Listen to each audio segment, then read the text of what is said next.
ازيكم؟ يا رب تكونوا بخير وانتوا بتشوفوني النهارده هنعمل الجاتوه السريع الاقتصادي. هنعمل 18 قطعة، وهنعمل كمان جناش سريع وبسيط جدا واقتصادي. وهنعمل الأهم حاجة بقى إنه الكيك هيبقى بالمية سبونج جدا وسهل وبدون فصل بياض بقى وبدون محسن جل.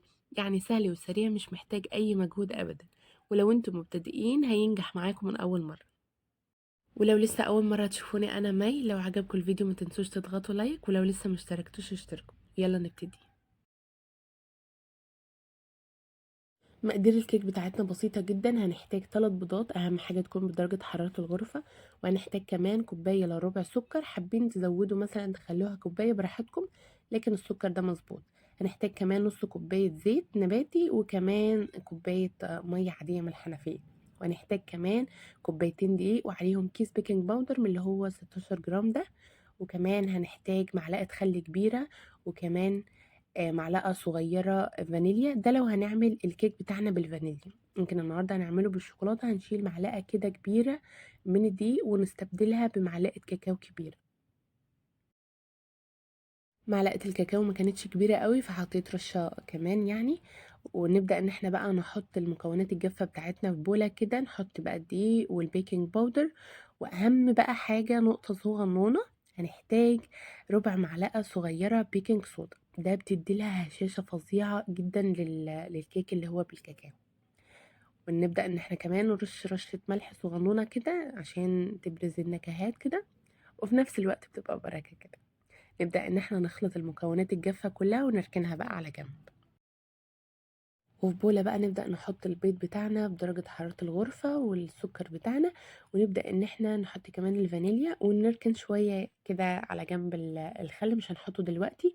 ونفضل بقى نضرب المكونات بتاعتنا البيض والسكر كده لحد ما القوام يبقى كريمي وناعم وتقيل وتقيل قوي يعني.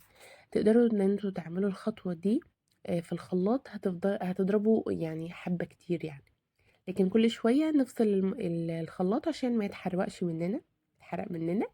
وكل شوية برضو نريح المضرب الكهربائي كده عشان هناخد وقت كبير شوية في الضرب. كل ما بنضرب كده والخليط بيبقى تقيل كده وهاشش كده، بيبقى الكيك بتاعنا سبونج جدا.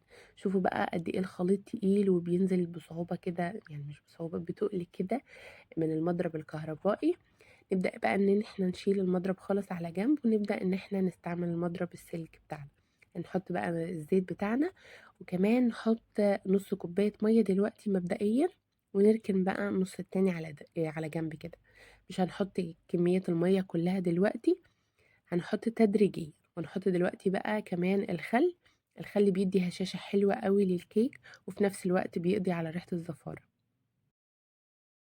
نبدأ بقى ان احنا ننزل المية تدريجيا زي ما قلت لكم. احط شوية كده واقلب، وابدأ ان انا اجيب المكونات الجافة بتاعتي، ابدأ ان انا ادخلها بقى. احنا ما بنحطش المية كلها لانه مش عايزين الكيك سايل قوي، احنا عايزينه فومي كده وفي نفس الوقت خفيف. ماشي. نبدأ ان احنا بقى ننزل المواد الجافة، اهم حاجة ان احنا ننخلها كويس جدا. هنحط الدقيق على 3 مرات. اول مرة نبدأ ان احنا ننخل ونضرب بالمضرب كده، نقلب تقريبة سريعة لأنه الخليط خفيف شوية في الأول. نبدأ بقى ان احنا نحط المرة التانية، يعني تاني وتالت مرة دول بيبقوا هنيجي نخلط بالمضرب السلك، هنخلط بالراحة من فوق لتحت كده، لأنه الخليط بدأ ان هو يبقى تقيل معانا. أول مرة بنبقى نخلط بسرعة لأن الخليط زي ما قلت لكم ان هو بيبقى سايل، فعادي يعني نخلط بسرعة، مش هيهبط مننا يعني.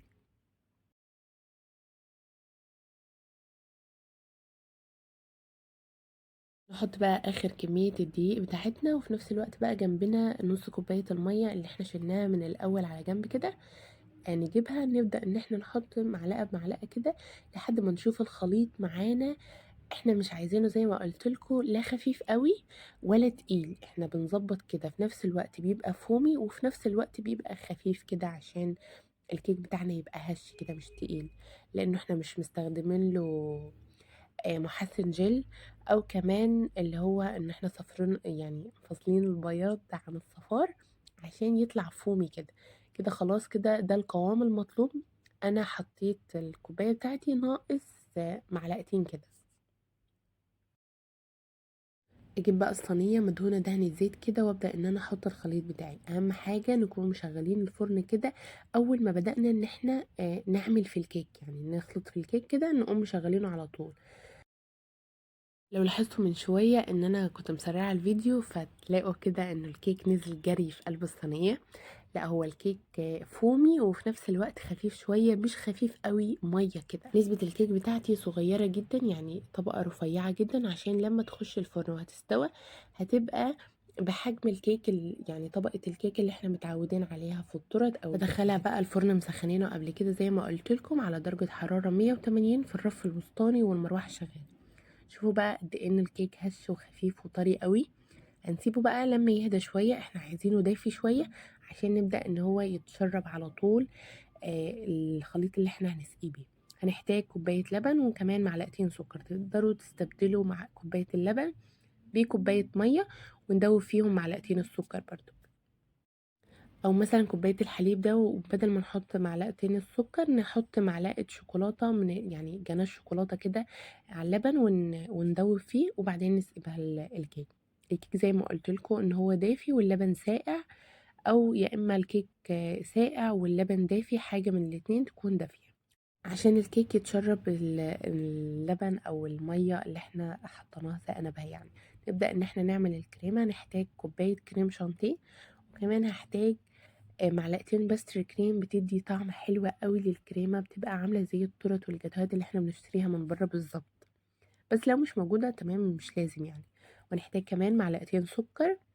ولو هتعملوه بقى يعني كريمه بيضه كده، لو هتعملوه بالشوكولاته نشيل معلقتين السكر ده عشان ما يبقاش مسكره قوي، ونحط معلقتين جناش او معلقه نوتيلا اي حاجه، او كمان بدل الجناش والنوتيلا نحط معلقه كاكاو خام مع معلقتين السكر بقى، عشان كده الكاكاو خام بقى مش مسكر. ونبدأ ان احنا نحط كوباية مية ساقعة، ده اولا على حسب الكريمة بتاعتكم هتاخد معاكم قد ايه، ونضرب على اعلى سرعة في المضرب. كده بقى لقيت ان القوام الكريمة تقيل شوية، وانا ما بحبوش تقيل كده بالذات في الجاتوهات كده فوترت. ابدأ ان انا احط شوية مية صغننين قوي، يعني حوالي كده 3 معالق كده، وابدأ ان انا اضرب تاني لاني بحب قوام الكريمة خفيف مش تقيل. حابين تزودوا شوية السكر فيها براحتكم، ده على حسب انتوا بتحبوا قد ايه. يعني يبقوا دوقوا كده قطعة من الكريمة معلقة صغنونة كده، وشوفي بقى انتوا بتحبوا السكر قد ايه. لكن النهاردة الجاتو بتاعنا سهل وبسيط جدا، وفي نفس الوقت يعني ايه هادي قوي، سكره هادي يعني. ده كده قوام الكريمة بتاعتنا. نجيب بقى الكيك بتاعنا بعد ما اتشرب خلاص وهدي خالص خالص، يعني هدي بقى من السخونية خالص. الأول كنا عاملين ساقيينه باللبن وهو دافي، لا احنا بنسيبه لما يبرد خالص عشان الكريمة ما تسحش مننا لما نحط عليه. نبدأ ان احنا نحط كمية الكريمة بتاعتي، كمان بقى ابدأ ان انا اسويه. الكريمة خدت يعني الصينية دي خدت معايا كوباية كريمة واحدة. تمام. نبدأ ان احنا ننضف كده الطروف وكده، ونسيبها بقى في التلاجة الكريمة تتشمع كويس جدا عشان لما نحط الجناش عليها ما تسحش مننا. سبت الكيك بتاعي كده 5 6 ساعات، او يستحسن ان احنا نعمله قبلها ببيات، يعني قبلها بيوم كده بيبقى حلو جدا.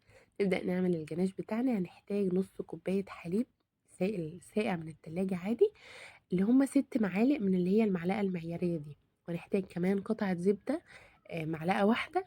وكمان هنحتاج 250 جرام شوكولاتة، سواء بقى شوكولاتة بالحليب، شوكولاتة دارك، شوكولاتة أي نوع شوكولاتة انتوا بتحبوه. بسخن اللبن والزبدة في الميكروويف أو في كسرولة براحتكم لما يسخن خالص، وابدأ ان انا انزله على الشوكولاتة واسيبها تهدى شوية، يعني اسيب عشان الشوكولاتة متبقاش مكلكعة معانا قوي وتبهدلنا في التقليب. بسيبها شوية وبعدين ابدأ ان انا ادوبها من سخونية الشوكولاتة والزبدة، يعني من سخونية اللبن والزبدة هتدوب معانا بسرعة جدا. بحط بقى الجناش بتاعي لما حطينا الشوكولاتة بدرجة حرارة المطبخ على اللبن اللي هو السخن.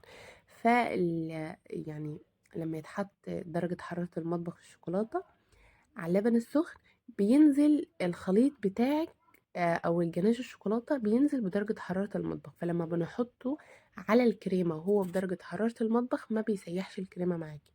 لو حسيته ان هو دافي يعني شوفوه كده، لو حسيتوا ان هو دافي ما تحطوهوش على الكريمة عشان الكريمة ما تسيحش. بدخل بقى الكيك بتاعي يتشمع كده حوالي ساعة كده، يعني الجناش بتاعي يمسك نفسه ويتشمع كده، وابدأ بقى ان انا اقطعه بالحجم اللي انتوا بتحبوه. ده مناسب قوي، يعني الحجم ده مناسب قوي وحلو قوي وخفيفة كده، يعني تحسوا ان انتوا عايزين تاكلوا 3 4 كده، بس كفاية واحدة عشان ما نخرجش عن السيطرة. بنزينها بقى بأي حاجة احنا نحبها. انا حطيت شوية شوكليت شيبس كده مع مكسرات، تقدروا انتوا تحطوا مثلا فرماسيل شوكليت شيبس، قطع فراولة او روزيتات كده من الكريمة، بس دي كانت اخر كوباية كريمة كانت عندي.